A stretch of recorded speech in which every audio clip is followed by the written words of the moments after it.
প্রতিটা মেয়ের কাছেই মনে হয় বিয়ের পরে বাবার বাড়ি প্রত্যেকটা এক একটা দিন ঈদের দিন। কারণ বিয়ের পরে সবাই এক হওয়া, সবাই একসাথে সময় কাটানো, এটার মুহূর্তটা অন্যরকম। আর আজকে আমি ঈদের পরে বাবার বাড়িতে কি করছি, কোথায় যাচ্ছি, সবটাই থাকছে এই ভিডিওতে। হ্যালো এভরিওয়ান, আসসালামু আলাইকুম। আশা করি সবাই খুব ভালো আছেন, সুস্থ আছেন।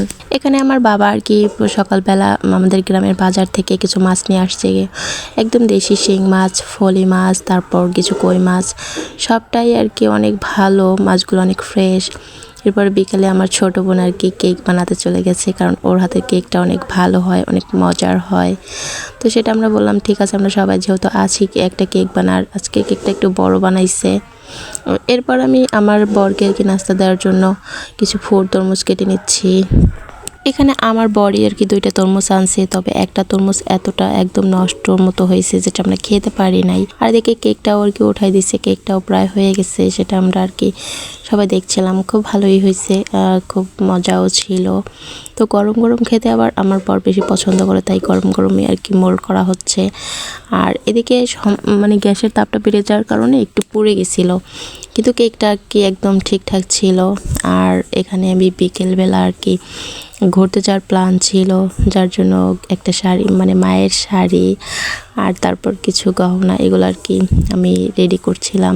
কিন্তু আসলে পরে আমাদের ঘুরতে যাওয়া হয় নাই, কিন্তু পরের দিন আবার ঘুরতে ঠিকই গেছিলাম। সেই ব্লগটা আর কি এটার সাথে অ্যাড করতে পারবো না। পরবর্তী দিনে আমি কোথায় গেছি, কী করছি, আর সেই সব ব্লগ আমি আবার আপলোড দিব। আর এরপর রাতের খাবারের জন্য চালের রুটি বানানো হবে। তো এখানে আমার আম্মু আর কি চালটা আর কি সিদ্ধ করে নিচ্ছে, চালের গুঁড়োগুলো সিদ্ধ করে নিচ্ছে। আর এই চালের গুঁড়িটা কিন্তু সিদ্ধ ভালো না হলে পরে ঝামেলা পোহাতে হয়। আর এখানে আমার বাবা আর কি গতকাল ভুড়ি নিয়ে আসছিল, যেটা আর কি আমি ছিলাম না বিধায় রান্না করা হয় নাই। পরবর্তীতে আজকে আর কি চালের রুটির সাথে ভুড়ি রান্না করা হবে। তো এখানে ভুড়িটা আসলে আমি উঠাই দিচ্ছি আর কি, আর ওদিকে আমার ছোট বোন আমা রুটি আর কি বেলতেছে, আর অন্যদিকে আমার বড় মানে মেজো বোন সে আর কি রুটি ভাজা শুরু করে দিছে।